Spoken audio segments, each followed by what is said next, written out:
নমস্কার, সনাতন ধর্মকথা চ্যানেলে আপনাদের সবাইকে স্বাগত।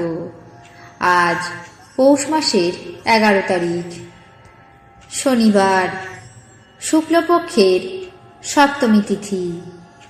মহাভারতের আদি পর্বের 189তম অধ্যায়ে রাজাগণের সঙ্গে অর্জুনের যুদ্ধ পর্ব শুরু করব।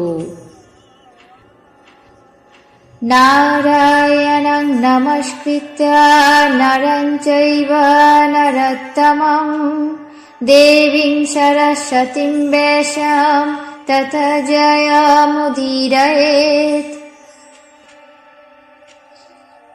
ঋষি বৈশম্পায়ন বললেন, দ্রৌপদীর স্বয়ংবরে উপস্থিত রাজাগণ সেই ব্রাহ্মণকে কন্যা লাভ করতে দেখে পরস্পর ক্রুদ্ধ হয়ে বলতে লাগলেন, দ্রুপদরাজ উপস্থিত রাজাদেরকে তৃণের মতো জ্ঞান করে সুন্দরী দ্রৌপদীকে এক ব্রাহ্মণের হাতে সমর্পণ করেছেন।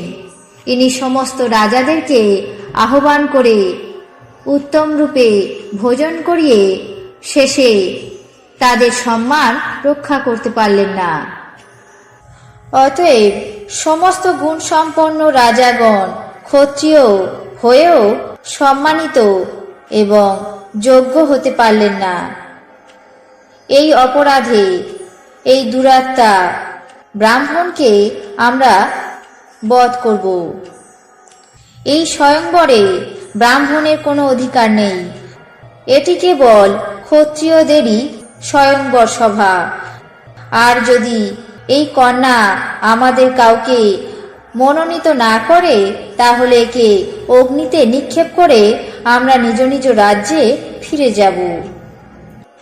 যদি এই ব্রাহ্মণ এই কন্যাটিকে আমাদের কাছে ছেড়ে দেন, তাহলে আমরা একে বধ করব না।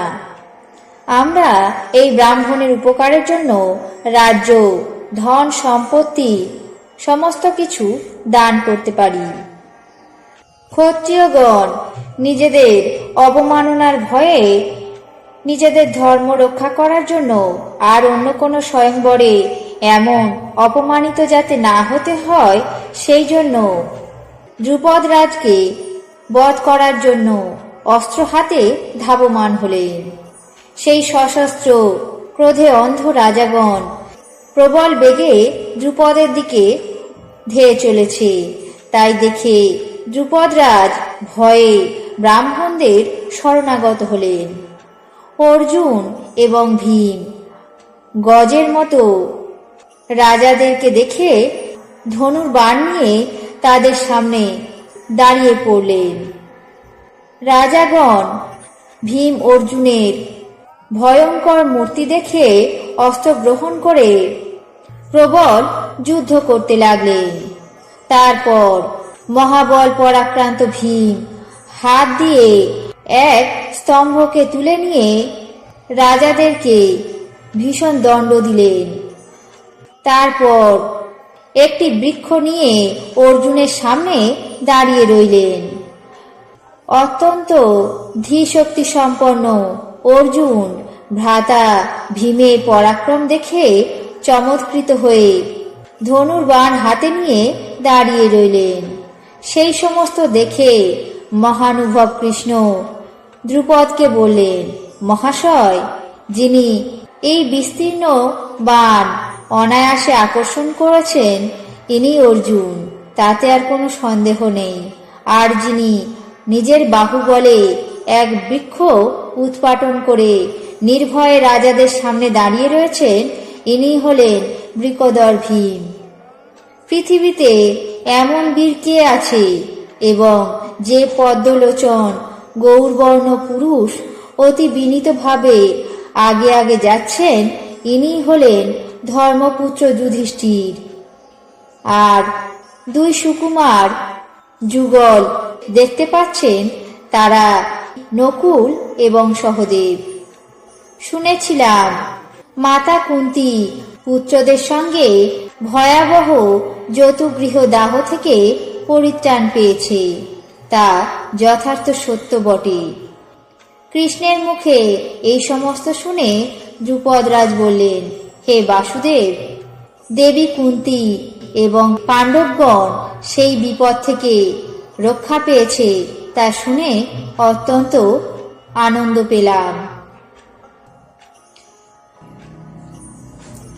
আজ মহাভারতের আদি পর্বের 189তম অধ্যায়ে রাজাদের সঙ্গে অর্জুনের যুদ্ধ পর্ব এখানেই শেষ করছি। বাকি অংশ আগামী পর্বে পাঠ করে শোনাবো। এখন জেনে নেব আজকের দিনের 12টি রাশির রাশিফল। মেষ, অর্থপ্রাপ্তি। বৃষ, সৎ কার্যে ব্যয়। মিথুন, উৎপাত বৃদ্ধি। কর্কট, দেহ পীড়া। সিংহ, সাধু সঙ্গ। কন্যা, জনসেবায় খরচ। তুলা, রপ্তানিতে লাভ।